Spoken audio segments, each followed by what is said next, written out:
All right, everyone. Welcome to the Monday, March 14th edition of the MMAOB Daily Podcast. I'm your host, as always, Adam Martin, joined by Big Marcel here on Tuesday afternoon. Apologies for starting a few minutes late today. The website's down right now, so there was some stuff going on behind the scenes. So in case you're trying to access MMAOddsburger.com, it is down at the moment, but there's maintenance going on, so it should be good to go in a little bit. But I was freaking out, Marcel. I'm like, what's going on? But thankfully, we were able to get the stream really going in time for this. But yeah, hopefully the website gets back up like in an hour or two, hopefully. Anyways, what's going on, man? How's everything with you?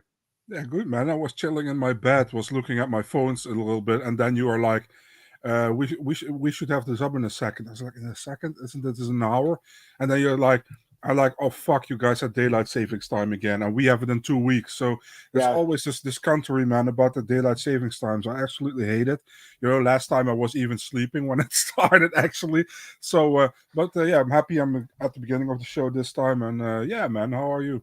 I'm good. I'm good. Yeah, it was daylight savings, so we lost an hour yesterday. I forgot to tell you, of course, the genius I am, but I'm glad we were able to make it in here today. So let's check what we got in the chat. We got Joe, we got Alex, and we got Tristan. What's going on, guys? Glad to have you guys here. So tomorrow's show, Marcel can't do it at. I'll mention this at the end of the show too, but Marcel can't do it at the normal time, which is 5 p.m. Eastern. Marcel, what time are we going to do tomorrow? It'd be 2 hours later then. Yeah, you want to do 7? If 7 if we p.m. do Eastern 5, so tomorrow, we do guys, for the 7. podcast. Marcel's got some personal stuff going on, so he'll be a little busy from 5 to 7, but we'll do it at 7 o'clock. Hopefully that works for people. Thanks, Marcel, for at least doing it. I want to do it with you still. I don't want to do it solo. You know what I mean? So Yeah. I can do it solo, but I'd rather do it with Marcel. It's more fun with you, honestly. So we'll see how that goes. Anyways, let's get into the last card, UFC Vegas 50. We'll break that down. Like I said, hopefully Oddsbigger gets back up in a few minutes. A lot of my articles are up there that you guys can read. But let's get into today's podcast, Marcel. Let's start with UFC Vegas 50. And we'll go through our picks. We'll go through main event. Picks, I mean, I had a great night. 11-3, I think. Pretty solid. I think you did pretty solid too. Yeah. It was overall a good night. Like we picked some underdogs correctly on the podcast here last week. It was a really good. I mean, it looked like a good card on paper. It turned out to be a good card, right? Like honestly, Marcel, we all paid like $75 for that UFC's 272. But I thought this card was better, quite frankly. Oh, for sure. Right? So sure. I mean, on paper it was better in my opinion, and also it was better when I actually fought. I gave it a 9 out of 10, but the main event got it back to 8 out of 10. To be really honest, main event stunk, but I expected it. I told you guys it would be boring. Did I not say that last week? I said it on this podcast. I said it's going to be a boring fight, and it was. The main event. The rest of the card was fire, but the main event was not a good fight. Let's get into it, Marcel. Magomed Ankalaev defeats Thiago Santos, unanimous decision. I had it 49-46 for him. Only the second round I give to Santos that late knockdown, like with 10 seconds left. And other than that, he didn't do much in the fight. Ankalaev just kind of controlled where it took place, outstruck him.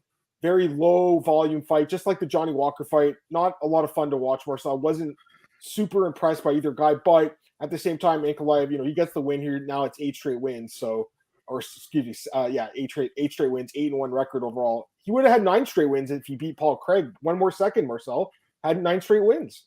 So, yeah, it wasn't the best performance by him. I don't think it was the best fight by either guy, but at the end of the day, you have to get your hand raised. That's what he did. And 8-fight win streak, he's calling for the title shot. I don't think he gets it after this fight, Marcel. That's my opinion. The guy is a really good fighter, but he obviously needs to fight someone else in that next tier. So now you got past Santos. Now you're going to that next tier of a Rakic, Anthony Smith, someone like a Blachowicz even maybe is a little higher, but in that ranking, Dominic Reyes is another guy in that little area. So I think he needs at least one more win like that, Marcel. That's my honest opinion. Give me your thoughts. So yeah, talking about, you said Anthony Smith, and actually it's fun to mention this one. I had a podcast earlier today, a Dutch podcast with Gilbert Eiffel, and Gilbert Eiffel was like, let's match Magomed Ankalaev with Anthony Smith, and then Anthony Smith will win the fight. And I was like, ain't gonna happen, dude. And he's like, you want to bet on it? And we betted Tom Poes for it. It's like a Dutch, how do you say that? Pastry. So, okay. So what's it called? What's the pastry called? Tom Poes. TOMPOUCE. Okay, I found it. It looks really good. I want one now.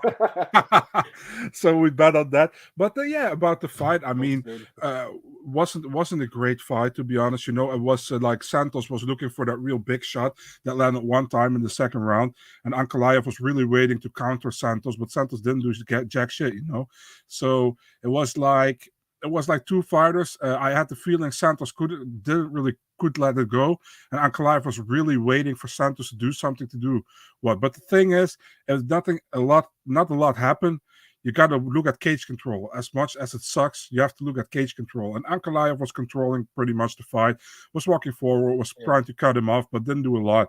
It was just a very uneventful fight. I think Magomed Ankalaev won 1, 3, 4, and 5. Second round was for Santos due to that late knockdown, like you said, because a late knockdown gives you a round definitely when the round is super close or that didn't happen jack shit, And I expected Ankalaev to wrestle a little bit more, I think the first takedown he put was in the 4th round. And I think if he wrestled more, he probably would have had a finish. I actually expected him to take him down and probably get a finish there. But overall, Ankalaev did what he had to do. Will he get a title shot out of this? Definitely not. But yeah. No doubt. We got Joe saying he only had Thiago winning round 2. I mean, I think that's the right scorecard. I know one judge had the first round for Santos. I don't hate that because it was really close too, but I thought Ankalaev won that round. Hey, Glenn, what's up? No worries. Marcel almost missed it too. I mean, I almost missed it, so you're all good. Joseph saying Mr. Underrated fight Drew Dober. Unfortunately, they're in different weight divisions. Damon Jackson's at 145. We'll talk about him in a few minutes.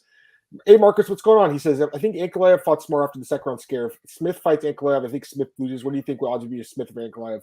I think it'd be pretty sizable in Ankalaev's favor once again. I mean, Smith is obviously a really good fighter, and he's very durable, and he's just a good fighter. But Ankalaev, I do think he is the next level. Here's the thing: he's almost like making it look easy. Like we're starting to criticize. It's like Sean Strickland too. I mean, it's the same thing. Like he's winning these decisions. He makes it look really easy, but you expect more from these guys. You know what I mean, Marcel? Like you want to see more because they have it in them, but they're doing enough to win. And really, that's what it comes down to. You have to win your fights.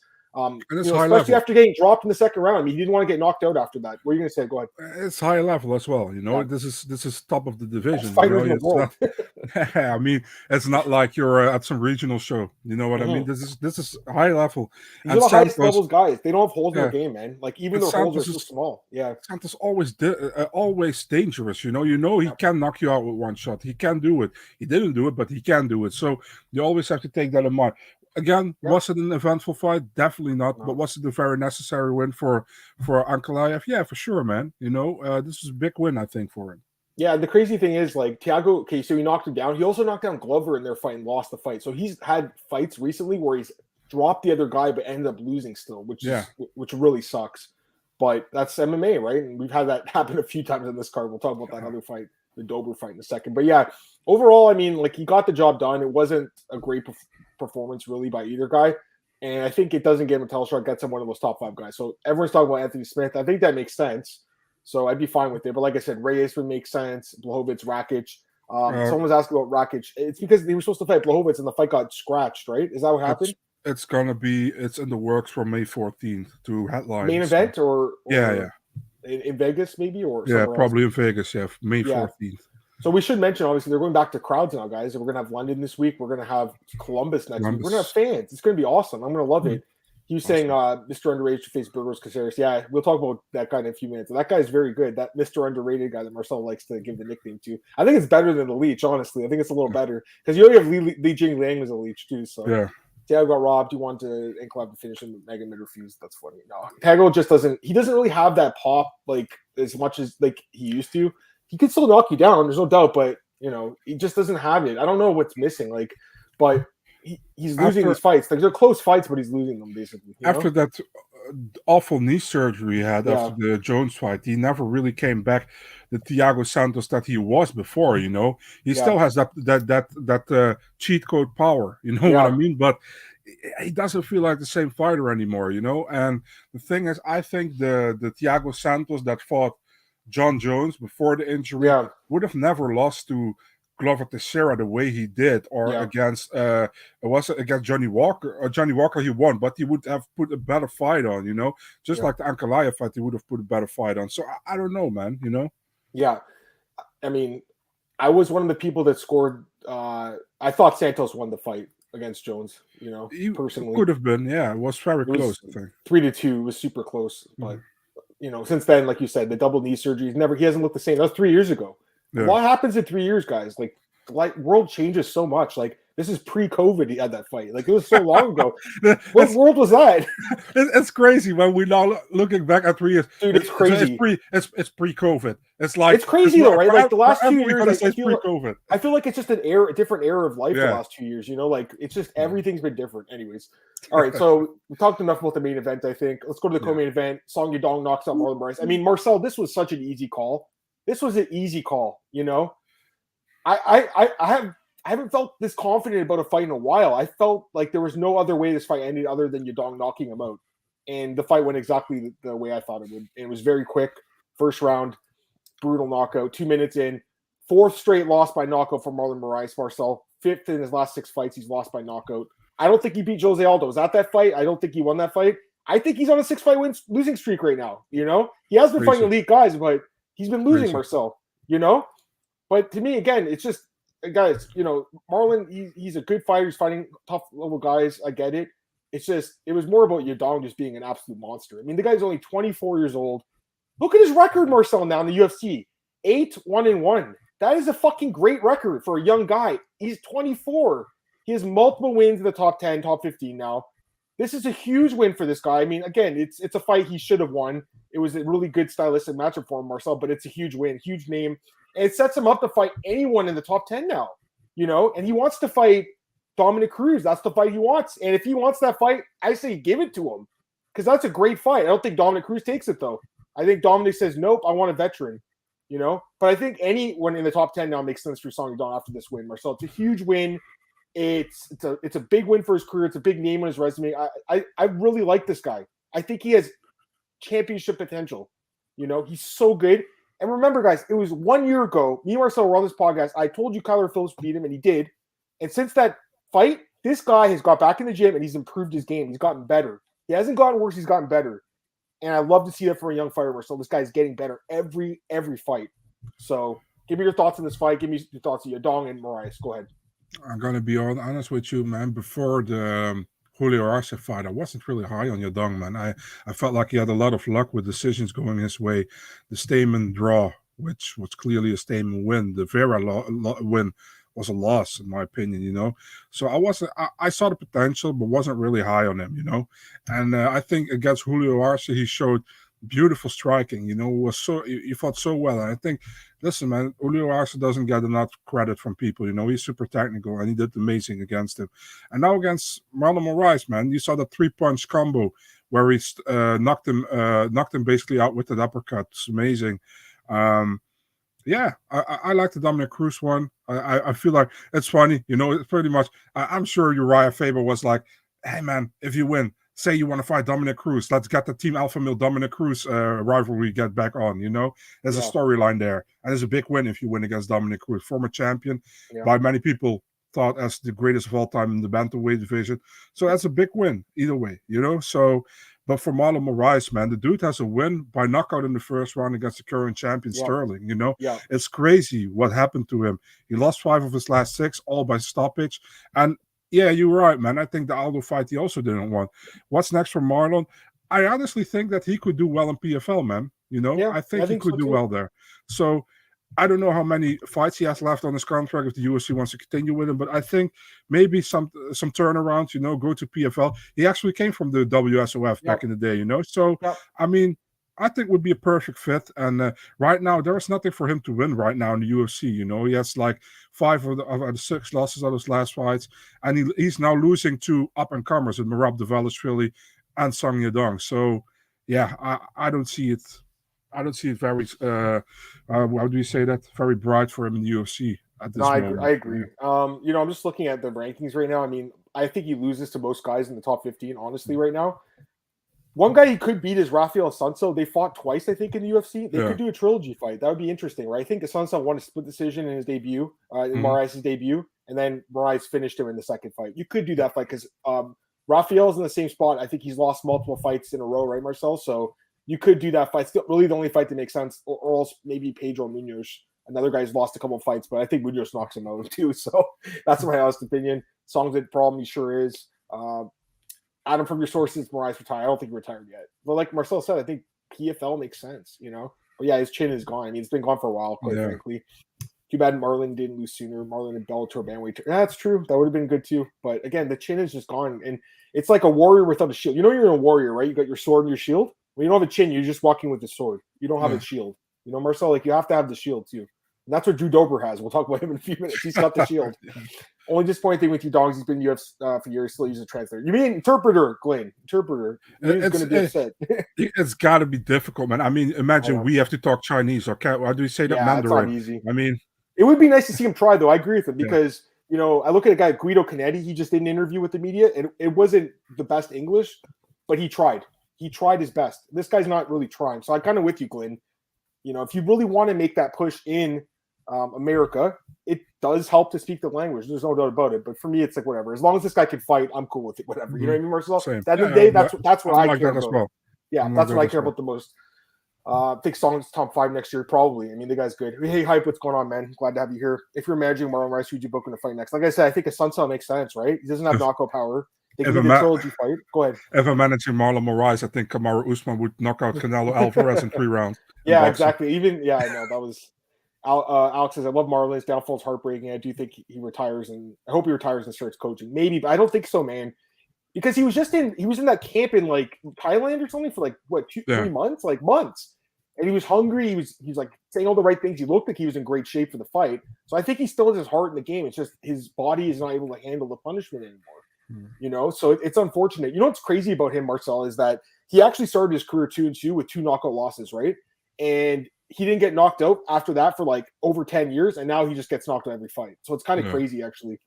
He did take off the gloves, but I think it was a frustration thing. And maybe I'm wrong. I mean, if he retires, I don't think it's a bad thing for his brain, you know? I feel like I was thinking the same, but there are more fighters who just take off their gloves after the fight. You know, it's not even just because they want to release it, because it's like annoying, you know? Yeah, no, I agree with that. All right, let's go to the next fight here. We had Sadiq Yusuf v. Alex Caceres. We'll go through this one quickly. Not really an exciting fight, I don't think. You know, it was close, but Yusuf, I think, kind of just did enough to win the rounds. So I thought he won the decision. Any thoughts on this fight? It really wasn't. Pretty much what I expected, man. Yusuf's trying to keep it standing and keep Alex Caceres on the distance.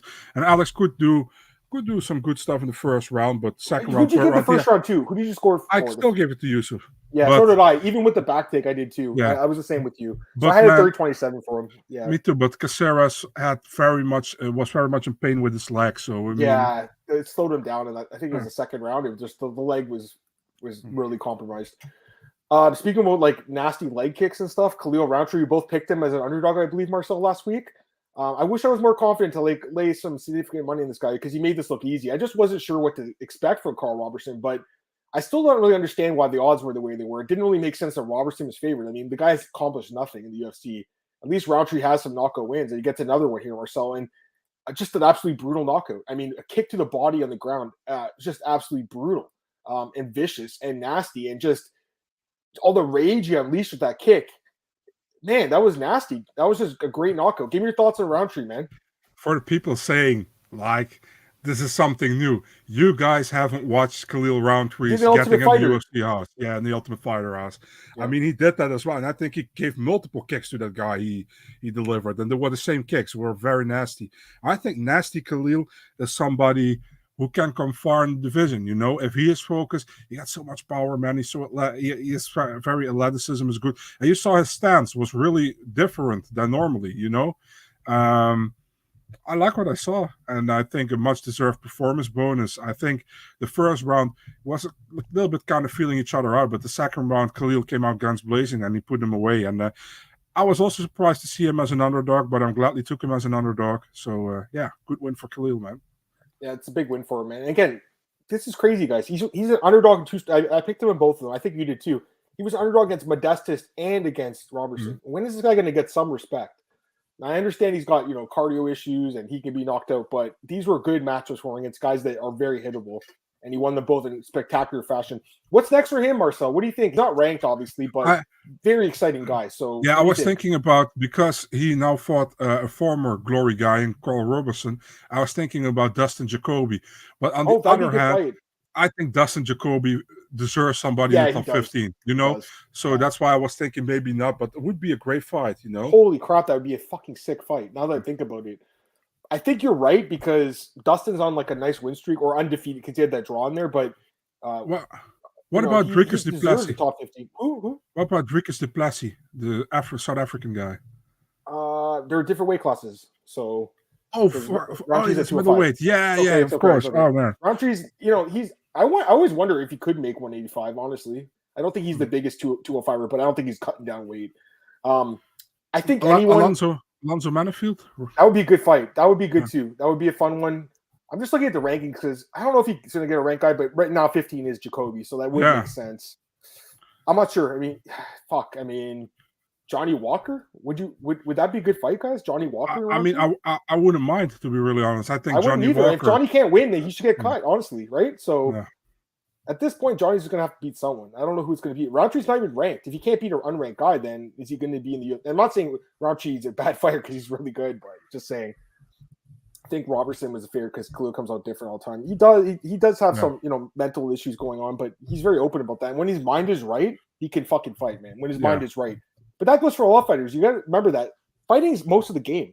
Guys, all these guys are in shape. They all train hard. My favorite thing still with Khalil in the Ultimate Fighter finale against Andrew Sanchez. Andrew was holding him down, and his mother was caged, and he's like, "Stand up, Khalil, stand up," and he was like, "Shut up, mom." That was so funny. Yeah, against Andrew Sanchez. Yeah, I know. I was like, "Shut up, mom," because he kept taking him down. That was too funny. I'm just checking Khalil. Marcus had a question about his odds against Andrews. Let me take a look. I can't remember. I just know he dropped him 4 times in that fight, and it was pretty crazy. I'm pretty sure he was the dog in that fight, by the way. Yeah, Roundtree was a plus 50 dog. He's actually been the dog in a lot of his wins, which is crazy. So a guy that just really doesn't get a lot of respect by the bettors, quite frankly. Plays a small wager on the fight start. Roundtree was sweating. Yeah, I mean, geez, this guy's a throwing thunder. Roundtree hasn't won 3 fights in a row. It's his first 4 fights. Still convinced. I don't think he's a contender, but I think he beats a lot of those guys that are not ranked. He beats Carl Robertson. He beats Modestas Kauskas. He beats Nachukwi probably or Mirza. I mean, we'll talk about those guys in a minute, but both those fights kind of make sense, I guess. Roundtree Alexiak would be good. I mean, the first fight was a no contest because the dude was juicing. He just laid on top of him for the 3 rounds. I think it was just like a wrestling match, right? I guess a rematch makes sense especially because Michael's more of a striker now. So, anyways, let's go through the rest of the fights here. I mean, to me, this was fight of the night. I can understand why they gave out the performance bonuses, but guys, I really think this was fight of the night. Drew Dober and Terrance McKinney because. Yeah, it was only 3 minutes long, but that was the most 3 exciting minutes of the night, Marcel. Like, this was insane. Okay, so first off, I know McKinney lost, but I stand by my comment. The guy's must-watch TV. I want to watch this guy's fight. He's fucking sick. And he lost this fight, guys, but he almost knocked out Drew Dober. Drew Dober, by the way, never been dropped in the UFC in like 15 fights in the UFC or something, 20 fights. Never been dropped once. He was an iron chin. And Terrance was that close to putting him away. So he didn't get the job done. He obviously gassed out a little bit after that flurry, and he ended up getting finished himself. But he came as close as anyone's ever been to knocking out Drew Dober in the UFC. He's been knocked out, I think, once in MMA, but in the UFC, never been knocked out, never been dropped. And Terrance almost did it. So Dober ends up getting the knee, knocking him down, and then finishing with a ground and pound. I mean, I have a lot of thoughts about this fight. First off, this is a great fight. I enjoyed watching the fight. I don't really feel bad about picking McKinney. I figured it would be a very tough fight, but the way the fight went, it wasn't like I didn't think the guy had a chance. He had a chance to win. He just didn't get the job done. Dober obviously proved himself just again as a tough veteran, great chin, iron chin, just an absolute, tough veteran, that gatekeeper type, It was just a great fight. I just feel like these guys, like especially Dober, deserve something, don't you? Like I feel like he deserved a bonus. Like I just love the fight, man. I really enjoyed this fight. Go ahead. Fucking round of the year, of course. I think they both deserve a bonus. I mean, the thing is, I want to start with McKinney, man. He took the fight on short notice. He came out guns blazing, and he got finished. But man, what the most beautiful thing about that is that he went to Instagram after it. He said, "Sorry, guys, it wasn't my best performance. I gave it all, but we live another day, and I will be back." This dude has such a good mindset, He owns up what he does. He doesn't make any excuses that he loses, and he comes back. He's such a positive guy. I really love it, And I mean, there is no shame in losing to Dober, and he did well against Dober, in the beginning. But Dober, I mean, super tough. We all know Dober, super tough, and he's a veteran. Overcame pretty much one very hard knee and one big knee, which he grabbed the leg. I think that was kind of the save for Dober there to grab the leg, and then he put him away with a knee and some ground and pound. I mean, it was an amazing fight. You saw Dober was very after the fight, he was very pumped up as well because he was very enthusiastic about how McKinney fought against him as well. Yep. So I don't know how, as the UFC, you can, and I don't want to hear like, oh, we gave him something behind it under the table, or we gave him something, and show the people you give them money, you know, because that behind the table shit you give us like $7,000 to a fighter. You know, I saw it with other fighters, you gave them $7,000 extra. I want to see at least $50,000. I mean, these guys fought very hard. Drew Dober pretty much got knocked down twice. He got knocked down once, but twice is very much. Okay, almost... so they're only crediting one knockdown. Almost feels like it was two of them, right? Because there was two instances. Yeah, I almost feel like it was. Yeah, go ahead. He knocked. In my opinion, he got knocked down twice. He came back from that and he stopped McKinney. And McKinney took this fight on 8 days' notice. Yeah. Bo delivered probably the best round for now of the year. But I think if we are 3 or 4 months further in the year, we probably still think about that as the best round of the year. That's how crazy it was. And not give any guy a bonus. It's weird to me, man. And it's super cheap, in my opinion. Yeah, it was just... How can McKinney in 3 fights, he fought Matt Frevola, he knocked him out in 7 seconds.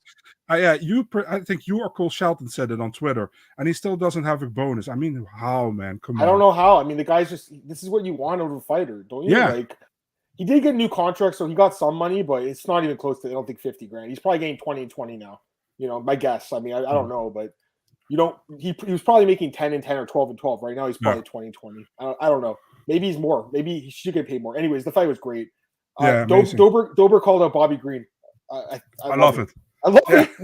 I love it. Great. It's great. How can you not love that fight, right? You know what he said? He goes, I don't think there's going to be much wrestling in the fight. Just going to be 2 guys standing and training. Honestly, just my initial thought right now, Dober's tough as hell, but I feel like Bobby can just outbox him kind of, just, you know, be more defensively sound, like move his head more, you know? But Dober's tough, man. How do you, like, really count this kind of fights? He's tough as hell. Tristan thinks Terrance might be more exciting than Gaethje right now. It's possible. I mean, Gaethje's, well, he's coming out the fight of the year. So I don't know if we're going to go that far yet, but I mean, this guy is definitely, he's one of the best guys right now, up and coming guys.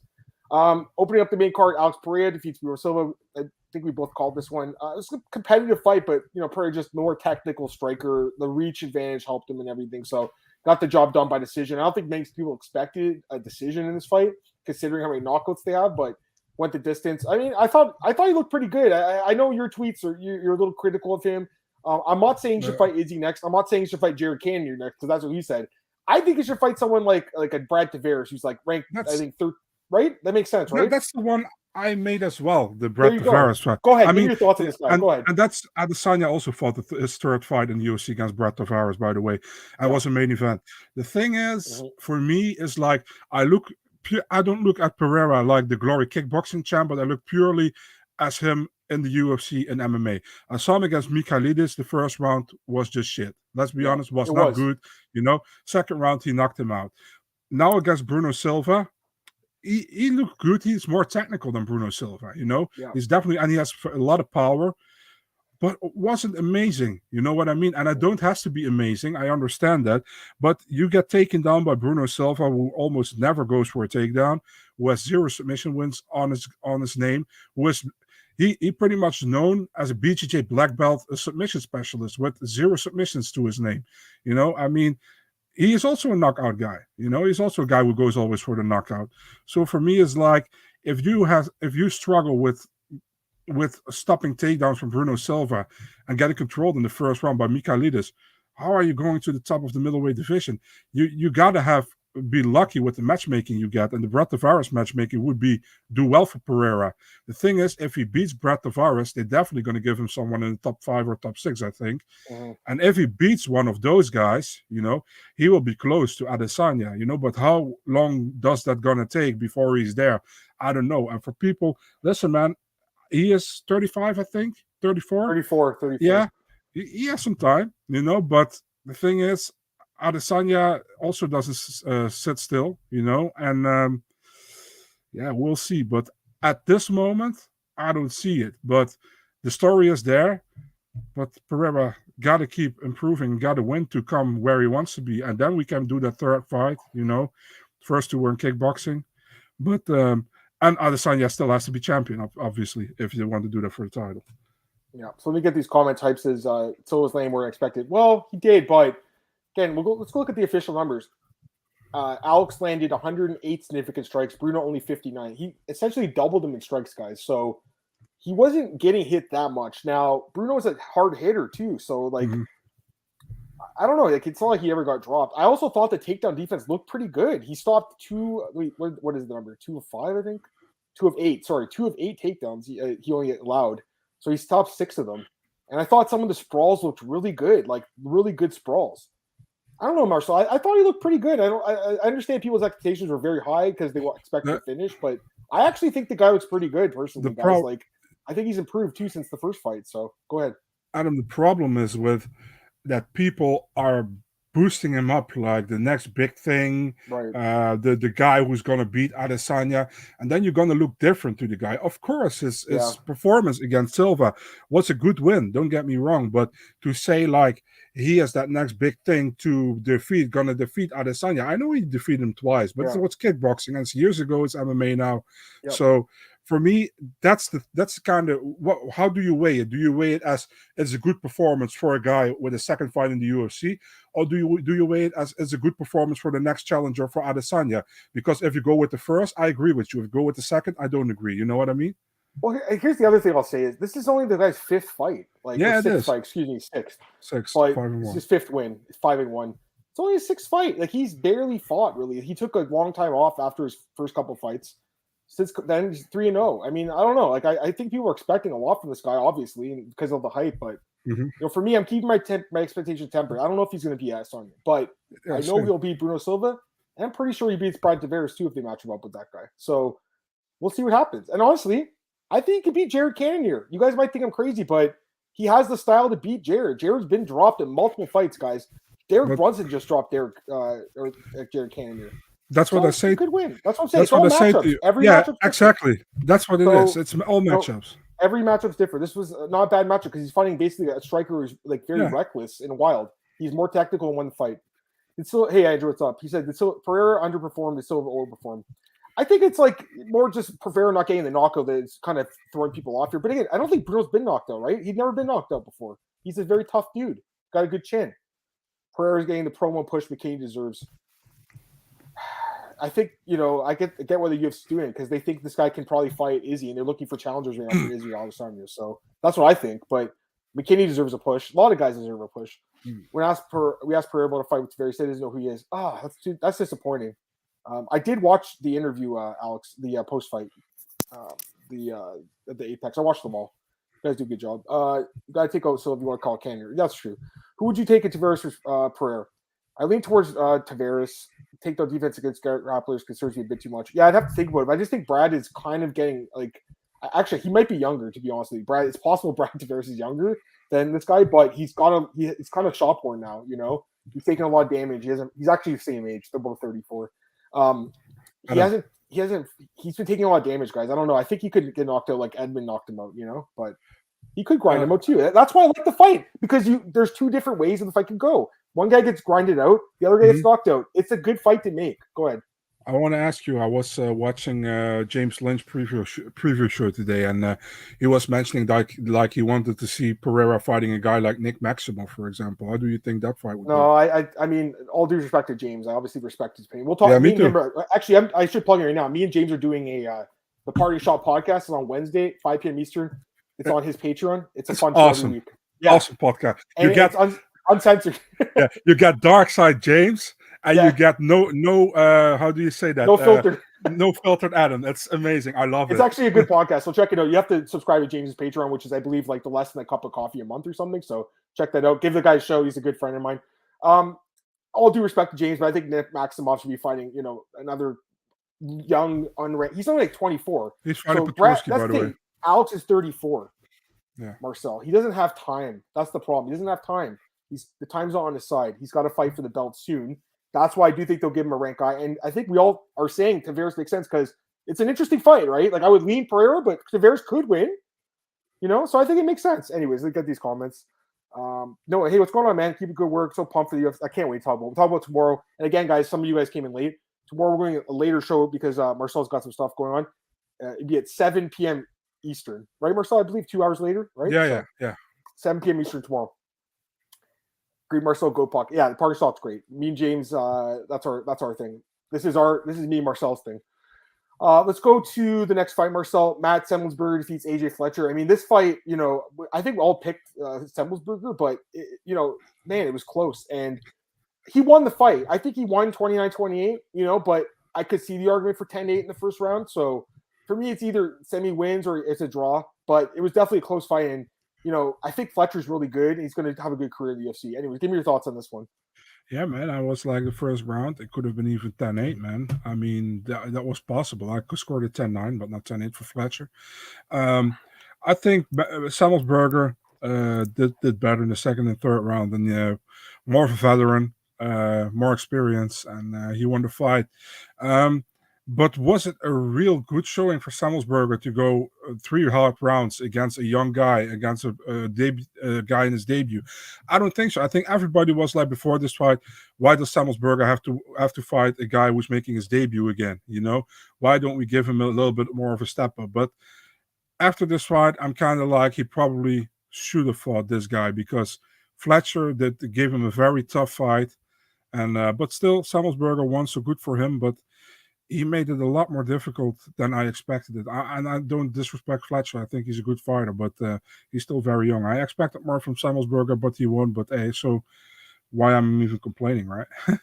No, for sure. And we're coming. No, I'm coming from Marcus saying he wouldn't be surprised if Pereira versus Brunson until. I don't think Brunson. I saw someone else say that Brunson's not going to take the fight because he's got one fight left in his career. Why would he fight Alex Pereira with the last fight of his career?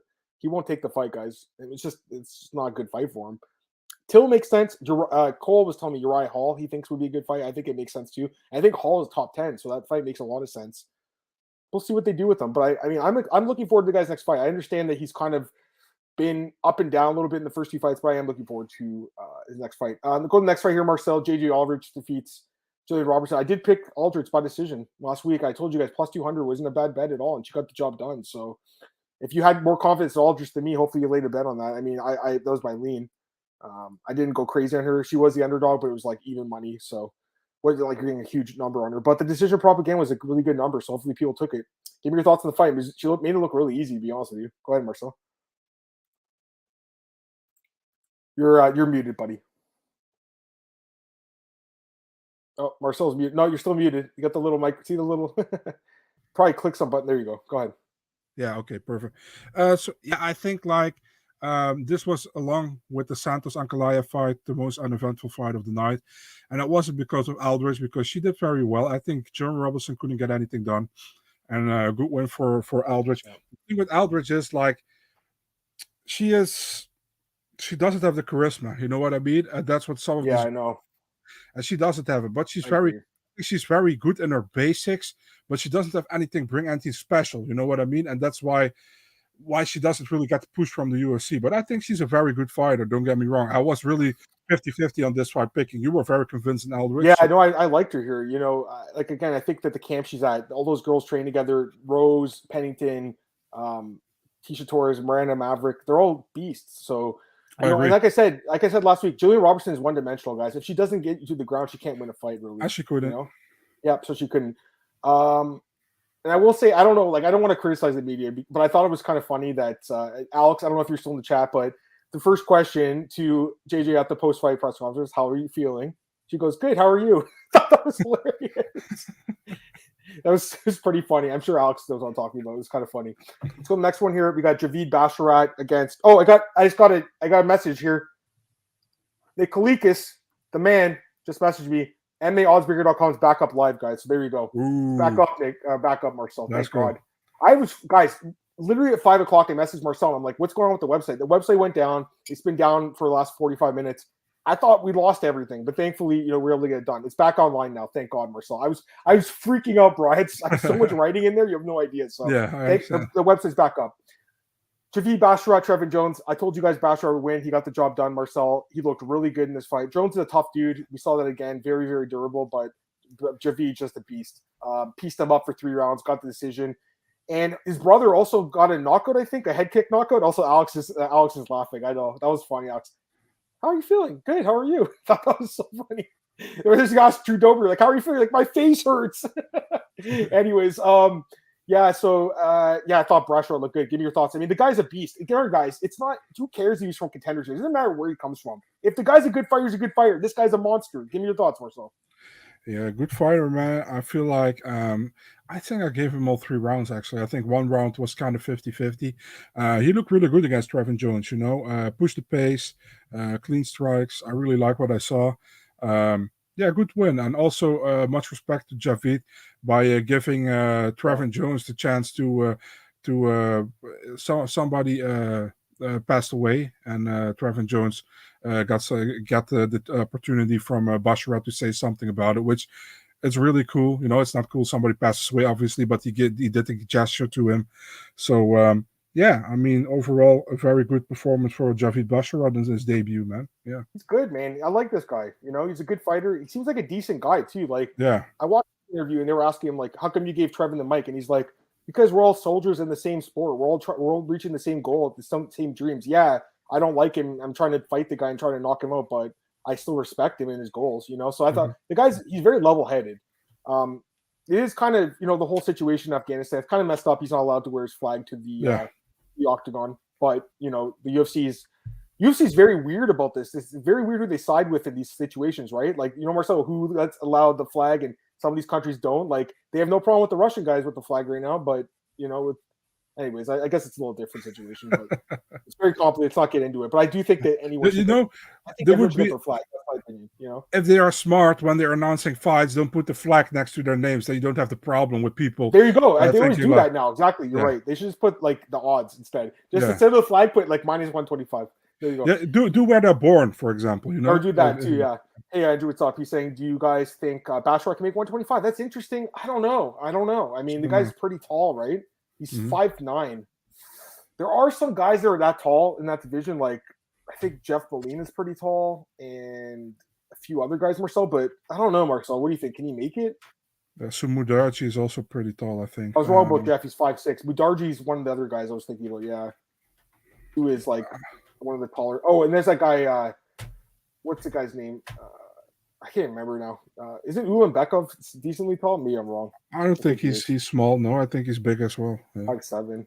Anyways, yeah, I mean, maybe he could make the weight. I don't know. Oh, yeah, I forgot to mention, Julian Robertson needs to make 115.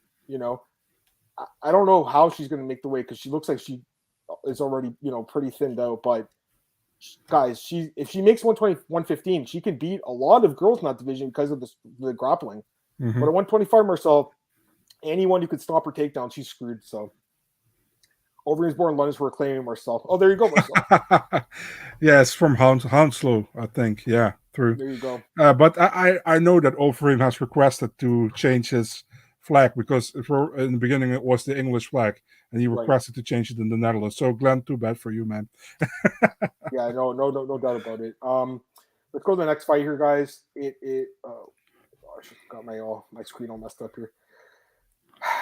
Next fight on the prelims was Damon Jackson, Mr. Underrated, defeating Cameron O'Kirk. We both called him Marcel last week. I mean, yeah. I mean, the guy's really good. I told you guys for DraftKings, I was telling everyone, put him on your team. He got 106 points. He had him in DraftKings. You should listen to me because the guy did fucking well.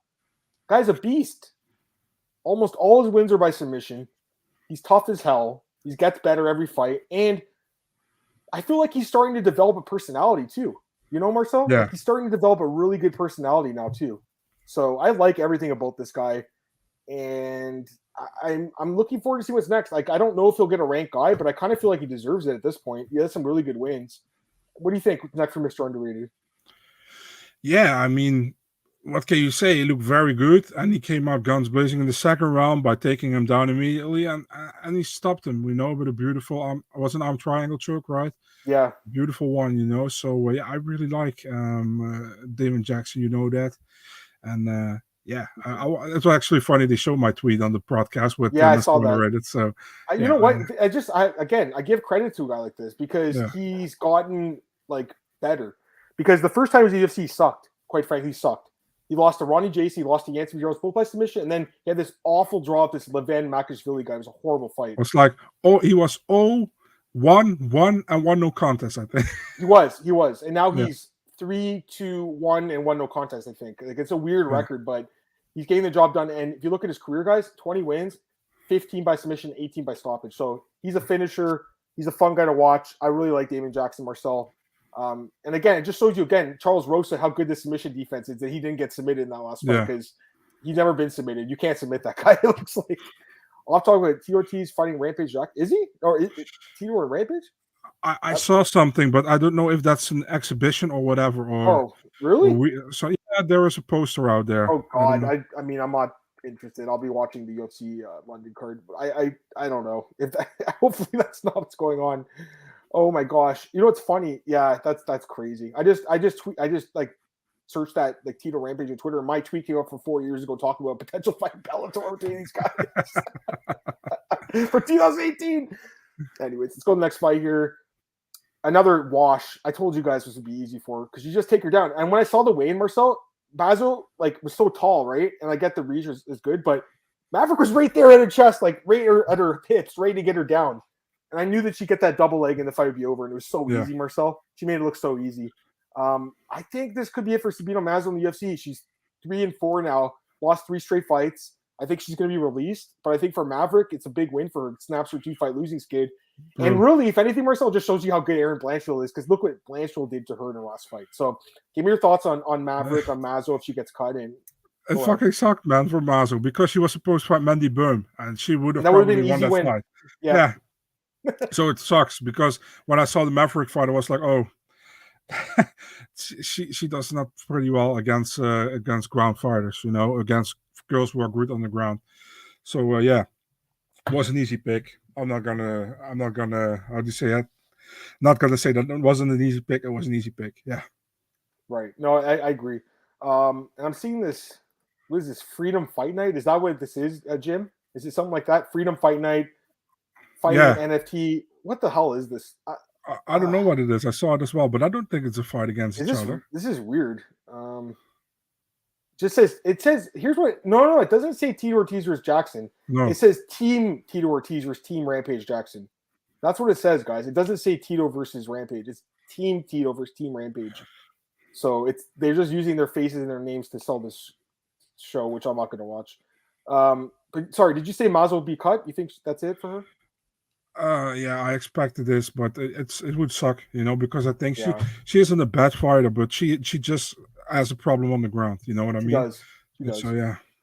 Cody Brundage comes back from a beating. Beat Dalcha Lungiambula. You know, this was a fight. I think Marcel, both of us were kind of like, who the fuck wins this fight? Like I really had no idea. This one, you know, it was just a really hard fight to call. The odds were very close. I leaned towards Dalcha really due to the experience and the fact he went three rounds of burial. That's kind of what I was thinking would happen here. Like he'd be able to tough it out, but Brundage gets the submission, gets a bonus. I don't really know if he should have got a bonus. Like, I just think it's a little crazy. This guy got a bonus, and then you have like complete performances like a Jackson or Maverick, and they don't get anything. Or even Dober and McKinney had such an exciting fight, they don't get anything. Just my opinion. I mean, I don't hate this guy getting it because I'm sure he could use the money, you know, a guy like this. But I don't know. Anyways, give me your thoughts on the comeback. I mean, it was a great comeback, right? So. I mean, like Dalcha was lighting him up, you know, and then he went for a takedown, and Brundage took his neck, and it was over. You know what I mean? A guillotine choke. So yeah, good comeback win for Cody Brundage. I was happy for him, you know, and I think he can really use the 50K. But yeah, I mean, I don't hate it at all that he got the 50K. I'm happy for him, but I feel like in cards like these, the UFC should give more bonuses, you know what I mean? So we don't have this discussion. I absolutely don't hate he got the 50K. I'm actually happy for him. But there are guys and girls on this card who should have got a 50K bonus as well. I mean, Maverick, you're right. The McKinney Dober one, you know, that was an amazing fight. And there are even probably more, which I can't remember. Damon Jackson, you know. So, yeah. 2 more fights here in prelims. Guido Connetti knocks out Chris Mutillo, standing TKO. Honestly, at first I thought it was kind of a bad stoppage, but on the replay you could tell that Mutillo's eyes were in the back of his head at that point. So I'm fine with the stoppage after the replay. But live, Marcel, I'm not going to lie, I thought it was a little early live, you know. But seeing it in replay in slow motion, you could see that Chris was probably just another punch from getting KO'd cold. So Chris Taioni probably saved him in terms of damage. I think the UFC is going to cut this guy. You know, he's just not good, Marcel. You know. Anyways, give me your thoughts. Dude, I gave Chris fucking Toyoni a shout out on Twitter for a good stoppage, for a first good stoppage in his life. Yeah. I mean, I actually want to know, what did your fiance said about this fight? Because she's from she wanted Chris to win, and she's like, "Oh, it's fucking bullshit with the stoppage." She said it was bullshit, obviously, but like again, watching it live, it just looked like honestly, I thought the Sean O'Malley stoppage was kind of bad too. That's my honest opinion, because that fight, 20 seconds left, I think he could have made the distance, and there's a badge of honor with doing that, I'm just saying, like, the referee's job is not to look at the time on the clock, though. They're looking at the fighter. So in this case, that fight was 4 minutes and 50 seconds. This one, it was 2 minutes in the fight. So it is what it is, Marcel. We both like Chris, but he's not very good. Like, to be honest. I feel like it was a good stoppage. I feel like the Herb Dean one was not a good stoppage, but I feel like this one was a better stoppage. I actually think this was a better stoppage, right? Yeah. I think it was. I actually think it was. Badly hurt, and he was also already looking like very wobbly. You saw the thing with Connetti after the fight that he that he walked up to him and that he touched him. He barely walked through him, and he apologized for it afterwards. So that was awkward as hell. All right, let's go to the last fight in the card. Azamat Mirzakanov ducks out Tafon Nchukwi. We all picked, or I picked Azamat. I think you did too. And we were sweating. Yeah, because there's guys like my boy James Lynch. He picked Nchukwi and a few other people, and I'm like, damn, these guys were right because he won the first 2 rounds, right? Like there's no doubt. And I was talking to my buddy, and he was telling me who should I parlay, and I'm like, I think Azamat wins, so he's the guy I would look at. He's like, why'd you tell me to parlay this guy? I'm like, just wait. Still time left, and he gets the job done. I didn't think it would happen like that, but gets the flying knee, gets him out of there. He also gets a bonus. See, I don't know if he should have got a bonus. It was a sick flying knee, but up to that, it wasn't very good performance. So I don't know. I mean, they like giving guys money for the comebacks, but the fact he won the fight was impressive. But I don't think he looked very good in this fight. That's my opinion. What did you think, man? Yeah, I agree, man. I had Tafon and Nchukwi in the first 2 rounds. I think one judge had it 1-1 going into the third. I mean, Mirzakanov, you have those guys with those cheat codes, right? And he's one of those guys who have that. And he used a cheat code, and he stopped. Wasn't really a clean knockout, but he was very much out of it. It was like a TKO by flying knee. It's. I mean, he stays undefeated, and was it a good win? The first 2 rounds weren't good, but you can't say anything a lot if you knock somebody out with a flying knee in the third round. You can't say it was a bad win, but I think the performance wasn't great, but the finish was amazing. Yeah, I kind of agree with that. I think that's fair. Let me get these comments, guys, and then I'll answer you guys' questions. We had Daniel saying Chris has a style UFC likes them, might keep him. Maybe. I wonder if UFC will try to milk Mutillo one more time if they let him go for sake. I think for his own health and safety, this guy should not fight again. He's like 9-6 with like 5 knockout losses now. Is that his record? Yeah, it sucks for the UFC in the 155er because they could match him up with Paddy next probably. Yeah. Okay, so he's 9-7, guys. 9-7 now. Sorry, no. Is it 9-6? I don't know. For some reason, UFC. I see another listing here. Anyways, 9-6 with all his losses by stoppage, 4 of them by knockout, including 4 of his last 6 fights. This guy is just taking an insane amount of damage. So he's 9-6. Guido moved to 9-7 with the win. So 2 guys at the bottom of the division right there. Mutillo's first fight in 11 days. I'm okay with getting another go. Maybe they do that Aaron Phillips guy because that was the original fight. Remember that guy? Yeah. Aaron Phillips? Yeah, possibly. And that guy's not good. So maybe he's 0-3, I think. Aaron Phillips, he's not good. Yeah. So I mean, maybe they could beat him. Maybe. I don't know though, man. I don't think I could pick Mutillo ever again. Mirzakanov just didn't look great, man. I don't think he looked that good. What's your thoughts on Cejudo telling Junkie we'll see him fight again because Game won't pay him? I have no idea, but why did he, like you said, why did he retire with the belts? It's just like when Jones gave up his belt, Marcus 2 years ago, gave up all his leverage. Mirzakanov was around to the fight. That'd be a good fight, yeah. Mutillo versus Moraes. Oh my god. Mutillo versus Moraes, 2 guys with no chins. You know what? Maybe. It's crazy as it sounds. What? Cejudo is like that guy, like he is pretty much an amazing champion, the former double champion, an Olympic medal, a gold medalist. But he keeps being like acting like he is some kind of a guy who needs attention, man. I don't understand it at all. Cejudo. Yeah, I know. Cejudo. It's weird. Like the guy's got. It's kind of weird, right? Like he's got I think he has a daughter on the way. He's got a fiance, I believe, or maybe they're married now. And like all he does is talk about stuff that's not happening. It's kind of weird. Like the guy just can't keep himself out of the spotlight. Obviously, it is what it is. I mean, these guys. Here's the thing, Marcel. These guys have been used to being in the spotlight their whole lives. Like he's Olympic athletes, always getting attention. he's an attention whore, like a lot of these guys. You know, the Conor but McGregor. Conor McGregor's the same way. Max Holloway's fighting. Conor's like, look who I'm fighting next. Like, you know what I mean? These guys can't stand when other people are getting attention. It's not them, you know? Super weird, man. It's stupid, man. It's just not, it's dumb. And the worst thing is, man, I think a lot of kids grow up now looking at these like influencers and they want to be like these people. Like, and you know, I'm not saying Cejudo's just that. He's obviously an Olympic athlete, amazing athlete. And well, it counts a decent guy, but the guy in retirement, Marcel, I don't really like this new guy personally. I like the guy as a fighter though, and I hope he fights again because I think he could beat a lot of guys. Marcel's still in the UFC, you know, obviously. So, anyways, let's talk about Bellator quickly. Bellator 276. Did you get a chance to watch it? No, I only saw some things, but not. Yeah, I didn't get a chance to watch all of it. I mean, I hate when they do it in the same night. I just hate it. I was by the way in a discussion with Santiago, guy who we do the Bellator preview show with. I was talking about him about Cody Law. You know, I was like, they keep giving Cody Law these guys who was like 96. I'm so tired of the matchmaking for this guy. It's so boring. If you're Bellator, you know, you don't have to put your favorites or your up and coming talents against guys who are minus 1,500 over, man.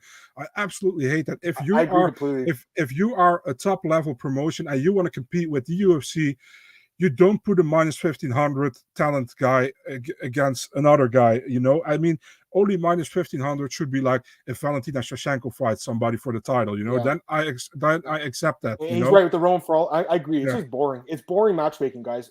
I don't need to see these fights. Like, you don't even have to research these fights. You know who's going to win right away. Like, once in a while, there's an upset. Once in a while, but for the most part, these Bellator prelims, I'm sorry, but they're a throwaway fights because they're fights that are clearly meant for one fighter to win, and almost every time that fighter wins, Marcel.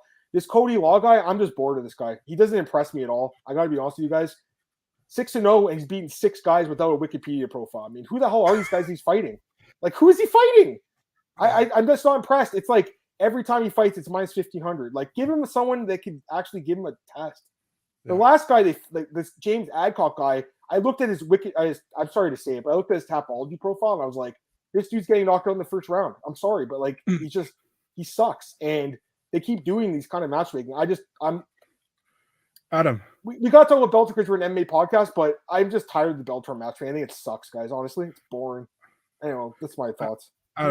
Look at Romero Cotton's opponent. Yeah. Look at this opponent. And look when he fought his last MMA fight before fighting Romero Cotton on Bellator last Saturday. Look at it on Topology, please. The guy who he was fighting? Yeah, the guy is fighting, the Sandoval guy. Sandoval guy? Was he in the UFC like years ago? No, it's another one.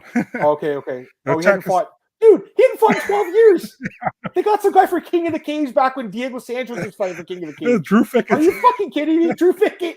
He's one of the Knight Rider. Oh my god. Okay, so yeah, Bellator's a joke. Let's not even talk about it. Let's talk about the main card because there was a few like legitimate fights. Adam Borsch defeats Mads Burnell. That's an upset. Great win for him. Phil Davis wins. Apparently, he's getting a title shot. I don't want to see him fight Nemkov again, but apparently that's what's happening. Johnny Eblin wins. Beats John Salter. Huge win. I guess he's next for Gegard, but that seems like a massive step up. And then J.J. Wilson lost at 155. So at 155, the guy's not good anymore, I guess. He's not that good at 155, Marcel. I don't know. I mean, I'm not sure what to make of Bellator anymore. I mean, I don't even know what to say, guys. Like, I think the matchmaking's boring. I hear Arlene Blenkow's fighting Cyborg again. Who the fuck wants to see that fight? It's better, I guess, than Sinead Kavanaugh, who had a busted knee. They announced that fight. Made no sense. You know, Marcel, like, and I know Cyborg's frustrated too because we've heard rumblings that she's not happy with it. She doesn't like the matchmaking either, you know? Adam, I was talking about this with Mike Heck, and he is like, this is crazy, man, this matchmaking. You know what would be even more crazy? When you put Sinead Kavanaugh against Cyborg, what they're going to do? Going to carry them on their back to bring her in the cage? It's just weird, you know? And he's right. He's like, it's Cyborg's last fight on her contract in Bellator. Yeah. They should do something to get her a challenge there. You know what I mean? I think she's gone too. I think she might go to PFL or. I mean, I'd love to see her back in the UFC, but I think she's done with Bellator. I think she goes PFL as well. Yeah, I'm with you. You know, and also let me say something else. That Bellator Grand Prix. So Rofeyan starts defeat Magomedov last time out. You know, and he deserved the title shot. They gave it to Kyoji Horiguchi, and Rofeyan starts said, "I prefer a bantamweight tournament over a title shot because then they pretty much didn't want to fight each other, the Sergio Pettis and Rofeyan Stars. Now they do that bantamweight tournament and they match them up immediately. Like, how the fuck? How are you going to fucking match up the champion with the number one contender. How does that make sense? You got to go bracket 1, 2, 3, 4, 5, 6, 7, 8. You got to do it like that. But they wanted to have a certain leverage. They want to have certain guys probably in the semis. You know what I mean? They want to probably have James Gallagher having a good opponent. Like, for example, maybe against Leandro Higo, you know, because if he goes to the semis, they can put that in Dublin again. You know what I mean? So, but the thing is, it doesn't make sense to put Pettis and Stutz in the opener of the tournament. Then you could have just done the fight immediately without the tournament, in my opinion. You know? Yeah, I agree. A few other notes from the weekend. Boston Salmon won a contract with PFL. Yeah. I don't know if you saw that. He got a finish. I think it was like an eye injury or something, and he won by doctor stoppage, I want to say. And that was the only guy that got a finish, so he automatically got a contract, which is not really great. But Boston's a former UFC fighter. I hope he can have a better showing there than he has in the UFC, because I think he's a talented guy. He's a talented guy. And then LFA, Jonas Billerino lost the title. Actually, the other guy didn't even win the belt because he missed weight, I think. So it was the guy took it on five rounds on 2 days' notice and still beat Jonas. So that was a guy that a lot of people were like, Dana White, you didn't sign the guy. Remember that crazy knockout at the last second? Yeah. The fight sucked before that. You know, that's the thing. You know, the fight was so bad, Marcel, and Dana's like, I can't do it. They gave him a shot in LFA and he blew it. So I think this guy's he's not getting signed, Marcel. It sucks. No, definitely not. He's not getting signed. Anyways, let's get out of here. Look at this last question. Do you know who Gager's going to fight? I think it's going to be Eblin. I mean, there's no one else, right? So. Yeah, it will be Eblin or Tokov, and maybe I've heard some rumblings that he maybe will go to light heavyweight and might fight maybe the winner of Manhoef against Romero. So that makes sense. I mean, I think Gager could fight at 205 too. And then Andrew's talking about Ariel saying Cyber has one fight left. Yeah, I know. She's got the one fight. And you're right. She probably just wants to get it and get the hell out of there because there's really not much for her in Bellator. She's destroying everyone. All right, guys, let's get out of here. That's it for today's podcast. Hope you guys enjoyed it. We'll be back tomorrow to do the preview show, UFC London. Can't wait to talk about that with you, Marcel. Some great fights on that card. My God. The fights lately have been crazy. So tomorrow is not 5 p.m. Eastern, guys. It's going to be 7 p.m. Eastern. Marcel's got some stuff to do. So I'll make that note tomorrow morning when I tweet about it. 7 p.m. Eastern. Marcel, plug yourself. Let's get out of here. Yeah, Big Marcel 24, Twitter, Instagram. And you can read my articles if you can read Dutch on the Eurosport Netherlands website on the mixed martial arts section. Yeah, just press that little translate button beside it. That's what I do. Anyways, you guys can follow me on Twitter at MMAOB Podcast is at MMAOB.com. So our YouTube channel, Spotify, iTunes, all those places. We've been crushing here. This podcast has been doing really good. I know people love listening to it. I love being here with you, Marcel. I enjoy it so much. So we'll be back tomorrow, guys. Like I said, 7 p.m. Eastern to break down UFC London special time. What else? MyMMAnews.com. I got some news articles up there. And then bookies.com. All my best bets up this week as well for that. So have a great day, guys. Be back tomorrow with Marcel.